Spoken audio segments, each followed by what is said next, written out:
Fermez les yeux. Imaginez-vous Élie, un jeune enfant franco-allemand. En ce moment, il est toujours dans le ventre de sa maman. Jusqu'à maintenant, ses parents vivent en France. Depuis peu, le père de famille a reçu une offre d'emploi pour se rendre à Stuttgart en Allemagne. En l'absence de connaissances sur le système éducatif allemand, nous allons alors éclairer ces jeunes parents ainsi que l'ensemble de l'auditoire en ce qui concerne son fonctionnement. Tout d'abord, élément clé à prendre en compte, l'Allemagne a construit son système éducatif de manière à ce que l'épanouissement y soit l'objectif central. Sachez avant tout que l'Allemagne est découpée en 16 Länder. Il s'agit d'un État fédéral. Chaque land possède un fort pouvoir de décision, l'éducation faisant partie de son champ d'action. Élie, habitant à Stuttgart, dépendra du land Bade-Württemberg. Or, un autre enfant du même âge qu'Élie, habitant en Bayern, n'aura pas les mêmes dates de vacances scolaires, la religion ne sera pas évoquée de la même façon, leurs études n'auront pas la même durée. Attendez, qu'est-ce que sont les Länder exactement ? Utilisons une similitude pour mieux comprendre. Les Länder sont assimilables aux régions françaises. Ils dispatchent tous deux le pays en différentes parties. Néanmoins, en France, elles ne détiennent pas de pouvoir éducatif. Un instant, si je comprends bien, chaque land détient le pouvoir en éducation. Comment est-il possible d'assurer une égalité ? Je comprends vos inquiétudes à ce sujet. Écoutez bien, la culture ministère est présente afin d'unifier le fondement des bases éducatives en Allemagne. Chaque land élit son ministre qui participera à la conférence permanente des ministres de l'éducation et des Länder afin que les fondamentaux en Allemagne soient cohérents. Au contraire de la France, l'égalité n'est pas le but premier des Allemands. Bon, revenons à notre petite Élie.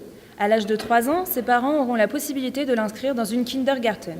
Dans le cas où il choisirait cette option, Élie sera, pendant 3 ans, entourée d'éducateurs au sein de ce jardin d'enfants. Néanmoins, ses parents devront débourser une certaine somme selon l'établissement. À 6 ans, il sera dans l'obligation d'intégrer la Grundschule. Aucune somme d'argent lui sera demandée à ses parents si celui-ci entre dans un enseignement public. C'est avec épanouissement que les savoirs fondamentaux lui seront transmis par les professeurs. Dépendant du land Bade-Württemberg, il n'y restera que 4 ans, contrairement à 6 ans pour ses camarades du même âge de Berlin et Brandebourg. À 10 ans, Élie devra s'orienter et choisir entre 4 parcours. Cette orientation sera effectuée à partir de ses notes allant de 1 à 6 et des appréciations des enseignants. 10 ans, mais n'est-ce pas trop tôt ? Ont-ils la maturité nécessaire pour prendre une décision aussi déterminante pour leur futur ? L'Allemagne est censée se baser sur l'épanouissement de l'enfant. Or, des adolescents ne se réveillent qu'au lycée. En France, un enfant de 15 ans n'est pas toujours capable de prendre des décisions concernant son orientation. Comment peut-on donc le demander à un enfant de 10 ans ? C'est pour cela qu'au sein de chaque filière, 2 ans de préorientation sont offertes aux jeunes. Par ailleurs, même si cela est difficile, des passerelles existent afin de permettre une réorientation. À 10 ans, Élie pourra choisir de continuer sa scolarité à la Hauptschule. Elle correspond à une filière professionnelle reconnue à équivalence avec les autres parcours, ce qui n'est pas le cas en France. Si Élie le souhaite, il y étudiera de 11 à 15 ans. À la fin, il recevra un certificat d'études lui permettant de rentrer dans la vie professionnelle ou de continuer ses études. Cependant, un autre parcours s'offre à lui, la Realschule, une filière technologique mêlant à la fois un enseignement professionnel et général. À 16 ans, Élie pourra acquérir le Mittlere Reife, un diplôme lui permettant de poursuivre son projet professionnel. Enfin, si ses résultats le permettent, il pourra intégrer le gymnasium. Cette filière générale aboutit à l'Abitur au bout de 8 ou 9 ans selon les Länder. Ce diplôme de fin de scolarité obligatoire permet l'entrée dans le supérieur. Sur ce point, il est assimilable au baccalauréat français. Néanmoins, il se différencie entre autres sur le taux d'inscription, qui est beaucoup plus bas, ainsi que la composition des matières. Donc, si je comprends bien, dès ses 10 ans, Élie devra prendre une décision en termes d'orientation concernant son futur. Non, justement, j'y venais. Il existe un dernier type d'école, appelée la Gesamtschule. Cette dernière évite toute orientation précoce. En effet, elle recouvre l'ensemble des 3 parcours énoncés précédemment. Un retour sur le système français s'impose. En effet, ce parcours ressemblerait le plus au collège unique par la généralité des matières enseignées, les horaires d'une journée allant de 8h30 à 16h30 et la volonté de ne pas orienter les jeunes précocement. Néanmoins, si Élie choisit de l'intégrer, il suivra certes des cours communs, mais également des cours adaptés à son niveau et à ses intérêts, ce qui n'est pas le cas en France. Effectivement, cette filière me semble très pertinente pour éviter toute précocité. Néanmoins, vous avez évoqué la question des horaires au sein de cette école. Mais, de ce que je comprends, il ne me semble pas être similaire aux autres cursus. Bien vu.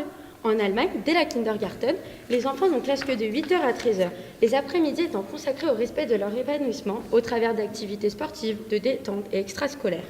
Si je comprends bien, les priorités du système éducatif allemand sont l'épanouissement et le respect du rythme de l'enfant, et non l'acquisition de savoir. J'imagine donc qu'en Allemagne, le redoublement n'existe pas, étant donné que des mesures anti-redoublement ont été prises.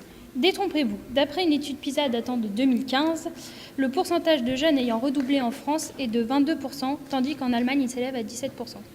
Permettez-moi de vous interrompre. Je suis moi-même porteur de handicap et je me demandais comment cela est-il pris en charge dans l'établissement scolaire en Allemagne? Cela dépend du Land. Dans le cas d'Eli, s'il est amené à être porteur de handicap, une inclusion sera mise en place, alors qu'en Bavière, il sera redirigé vers les instituts spécialisés. Par ailleurs, j'ai entendu dire qu'un grand nombre de migrants est arrivé en Allemagne. Une prise en charge spécifique existe-t-elle au sein des écoles? Vous avez raison de demander. Des classes de bienvenue pour apprendre aux enfants de migrants les bases de l'allemand ont été créées. Cependant, ils participent aux cours ne demandant pas de connaissances particulières de la langue avec les autres enfants. Une dernière question. Les parents d'Eli sont athées. Devra-t-il suivre une scolarité religieuse? À Bad-Württemberg, les cours de religion chrétienne et protestante sont obligatoires. Toutefois, si un parent justifie la pratique d'une autre religion à l'extérieur de l'école ou s'oppose fermement à toute instruction religieuse, l'enfant peut en être dispensé. Cependant, il devra tout de même suivre des enseignements moraux et éthiques. Ouvrez les yeux, je viens d'apprendre la naissance d'Eli. Ce jeune garçon grandira donc dans le système éducatif que nous venons de vous expliquer. Ce dernier est en plein changement et tend sur certains points à se rapprocher de la France, alors que l'inverse se produit également. Cependant, aucune supériorité n'est à effectuer, chacun ayant des fondations différentes. Peut-être qu'un jour, le petit frère d'Eli vivra dans un monde merveilleux. Ça va.